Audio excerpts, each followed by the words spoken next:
रामदेव जी, आप क्योंकि एक म्यूचुअल फंड भी चलाते हैं, एक ब्रोकरेज भी चलाते हैं, खुद एक सक्सेसफुल इन्वेस्टर हैं, आप किस तरीके से देख रहे हैं आज के बजट को, खास तौर से जो कैपिटल गेन्स टैक्सेशन में टिंकरिंग हुई है उसको?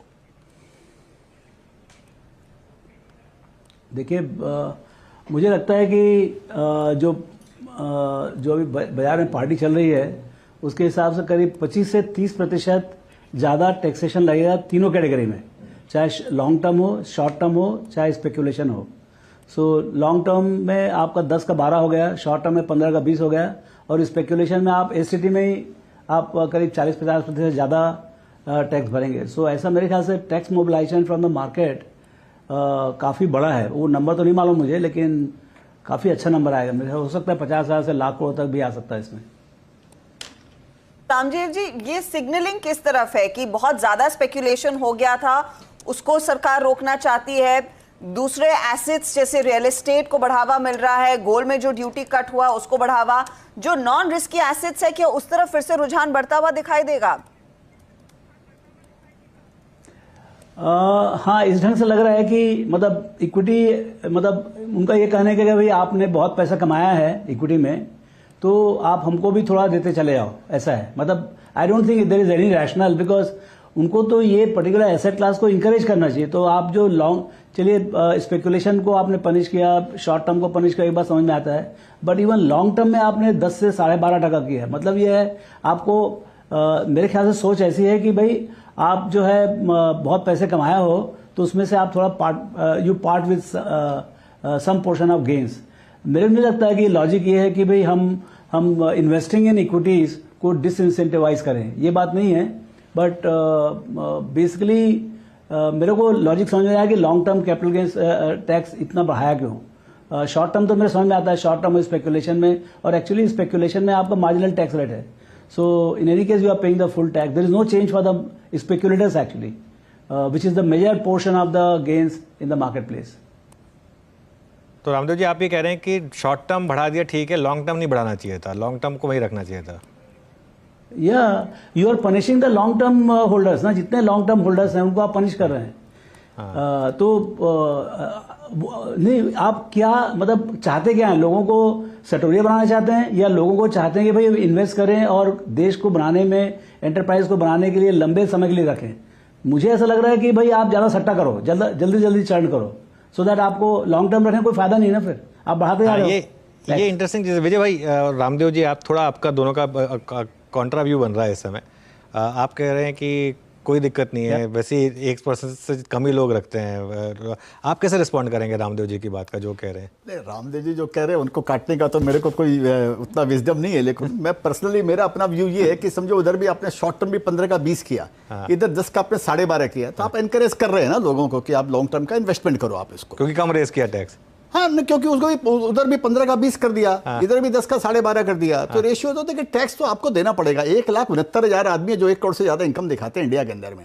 आप उन चीजों को नकार नहीं सकते हो। मतलब ये कि जो और तेल बोलते, तेल तो तिल से ही निकलेगा ना भाई, जो कमा रहा उसी से आप निकलोगे। अब उन्होंने सुबह बोल दिया अन्नदाता और पुअर्स और विमेन, मैडम आ गई उसके अंदर में, और वो 4 कैटेगरी उन्होंने बताए हैं, तो टैक्स देगा कौन भाई यहाँ पर? अल्टीमेटली ये बताइए, जो दे सकता है वही टैक्स देगा। जो दे सकता है वो देना नहीं चाहता है, जो नहीं दे सकता है वो नहीं देना चाहता है, ऑब्वियसली है। तो फिर आएगा कैसे कंट्री के अंदर? ओके, मधु भाई, आप तैयार हैं थोड़ा ज्यादा टैक्स देने के लिए?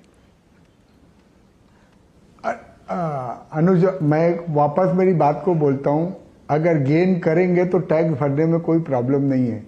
जब तक इंडियन इकोनॉमी अच्छी चलती रहे, मार्केट्स वाइब्रेंट रहे, हमारे गेन में से अगर कुछ लेके जाएंगे तब तक ठीक है। तो as long as they take all the necessary steps, जो है ना कि भाई ये देश बढ़ता रहे, ये इकोनॉमी बढ़ती रहे, ये यहाँ की कंपनियां ग्रो करती रहे, मुझे लॉन्गर टर्म में अल्टीमेटली आप उसको, जैसे विजय ने बोला, मैं उसकी बात से पूरी तरह सहमत हूं। अल्टीमेटली जो कमाएगा सरकार टैक्स तो उसी से मांगेगी ना।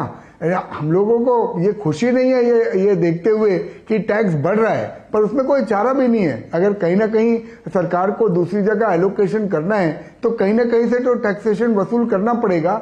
और इस देश का आज नहीं, पिछले 20 साल का ये इतिहास है कि जो ऊपर के 2-3% लोग हैं उनके ऊपर ही हमेशा टैक्सेशन का बर्डन हमेशा ज्यादा आता है अनुज। आप अभी का नहीं 25 साल का इतिहास निकाल के देख लो, और हो सकता है आगे भी आने में चेंज ना हो। तो मैं तो ये प्रे कर रहा हूं कि अपनी कंट्री अच्छी चलती रहे, अपना देश आगे बढ़ते रहे, अपना कॉर्पोरेट सेक्टर अच्छा चलता रहे, तो फिर 10 का 12% पे करने में मुझे कोई दिक्कत नहीं है। As long as I make gains I have no problem paying the taxes.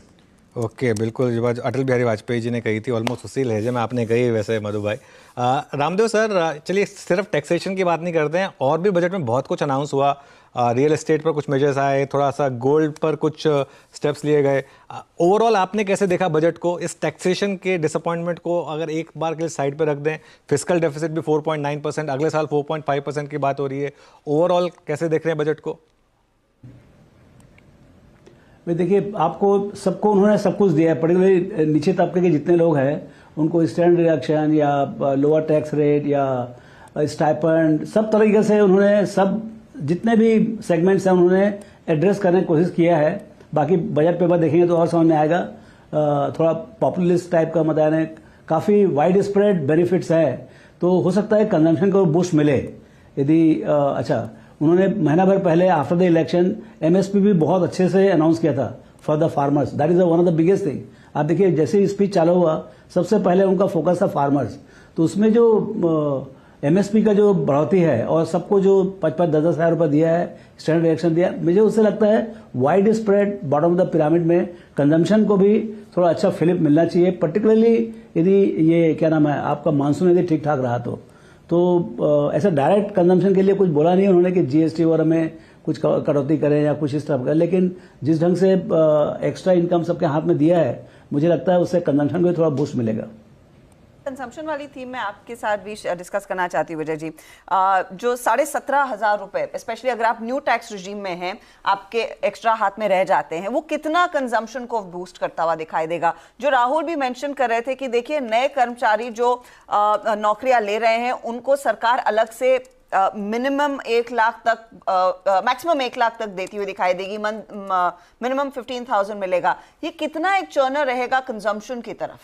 नहीं, मेरे पास में इसका डेटा नहीं है और मेरे बारे में मेरे को इसका नॉलेज नहीं है कि इसका एग्जैक्टली कितना फ़र्क पड़ेगा। जो राहुल जी ने बताया वो मैं गणित एक्चुअली समझता नहीं हूँ। मेरे को ओवरऑल ऐसे ये लगता है कि ये जो बजट है और ये अपने आप में एक बहुत अच्छा बजट है, चाहे उसको फिस्कल डेफिसिट की बात ले लीजिए या इसको टूरिज्म के लिए देख लीजिए। और अब ये मैं उसका दूसरा जवाब देना चाहता हूँ मैंने आपको। जैसे 2-3 तरीके होते हैं जो टूरिज्म के लिए। एक तो मेडिकल टूरिज्म होता है जिसके कारण कंट्री में इनकम बढ़ती है, और एक रिलीजन्स का जो होता है ये टूरिज्म होता है। तो इसमें जो इन्होंने और दूसरे जो उन्होंने लिया, जैसे सोलर का उन्होंने लिया, पहले भी उन्होंने बता दिया था, घर का उन्होंने लिया है, जो कितने घर बोल, तो ये सब मिलाकर ये कंजम्पशन को सब बूस्ट ही करने वाला है। मेरा ओवरऑल मेरे को ऐसा ही लगता है। तो क्या इन्हीं थीम्स के आसपास, अब मैं उस निवेशक की बात कर रही हूं जो कह रहा है कि चलिए कमाई हो रही है तो टैक्स देना भी पड़ेगा, क्या उन्हीं थीम्स के आसपास अब नया पैसा लगता हुआ दिखाई देगा? आप अपने आप को फिर कैसे पोजीशन करने वाले हैं नए निवेश के लिहाज से इस बजट? नहीं, नए निवेश तो मैं तो क्या भी नया निवेश करना नहीं चाहूंगा कि मार्केट थोड़ा ओवर रेटेड है। अगर मेरे पास कोई नया आइडिया भी है तभी मैं उसको थोड़ा सा वेट करूंगा मैं। और ऐसे भी ऑलमोस्ट मैं फुली इन्वेस्टेड हूँ। और मेरे को लग रहा जो थीम पुरानी जैसे पहले जो चलती आ रही थी वो थीम आगे भी चलने वाली है। जैसे इंफ्रास्ट्रक्चर है वो आगे भी चलने वाला है। मैन्युफैक्चरिंग, मेरे को लगता है इंडिया में सबसे बड़ा प्रॉब्लम हो सकता है, जो एक रेड फ्लैग जो लगता है या समझे डर लगता है, वो लगता है अनएम्प्लॉयमेंट का। ये अनएम्प्लॉयमेंट की जो रेट है, जो 80-90 लाख अनएम्प्लॉयमेंट हर साल चाहिए, और उसके अलावा जो नौकरी छोड़ रहे हैं उनको वापस नौकरी उनको चाहिए। तो इसके लिए वो मैन्युफैक्चरिंग सेक्टर के अंदर में अगर आप बूस्ट करते हैं समझिए तो उसको उसमें फ़ायदा होता है।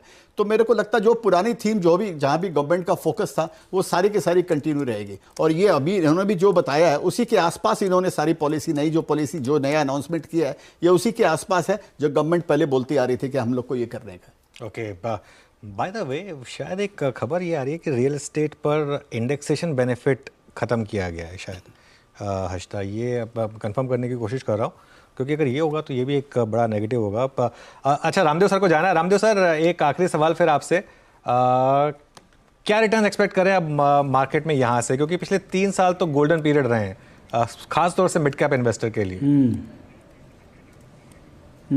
सी अभी जो रिटर्न आ रहा है, एक तो जो कॉर्पोरेट परफॉर्मेंस भी अभी भी इस साल बोल रहे हैं कि 15-17% ग्रोथ आएगा अर्निंग्स में, तो वो एक बात है। दूसरा ये है कि जो पार्टिसिपेशन है, जो अभी तक का जो पार्टिसिपेशन था वो बहुत ज़बरदस्त है। सो लिक्विडिटी जो फ्लो जो है उसमें उतना बदलाव नजर नहीं आ रहा मुझे। सो जो रिटर्न जो एक्सपेक्टेशन था इस बजट से मेरे ख्याल से अंतर नहीं पड़ेगा उससे।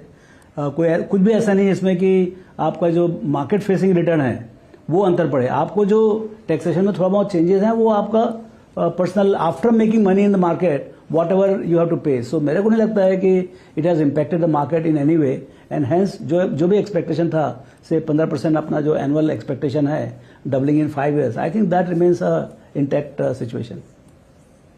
5 years, ये रामदेव सर का एक फार्मूला है जो आजकल रामदेव सर बहुत पैशन से पढ़ा रहे हैं, रूल ऑफ 72। मैं एक्चुअली अभी लास्ट रामदेव सर का इंटरव्यू करने गया था, तो रामदेव सर ने मुझे बिठा लिया उनके कैबिन में और उन्होंने मुझे वो रूल समझाया। उसके बाद उन्होंने मुझे एक बुक और एक पेपर और पेन दे दिया, और उसके बाद रामदेव सर ने कहा कि चलो मैं तुमको 3-4 एग्जाम्पल दे रहा हूँ और मुझे बताओ ये रूल लगाकर कि कितने साल में डबल होगा। तो रामदेव सर बहुत वैसे खैर वो बहुत अच्छा एक्सपीरियंस था मेरे लिए, और उसको हम आगे अच्छे से कवर करेंगे। आज हमारे साथ जुड़ने के लिए बहुत बहुत शुक्रिया रामदेव सर।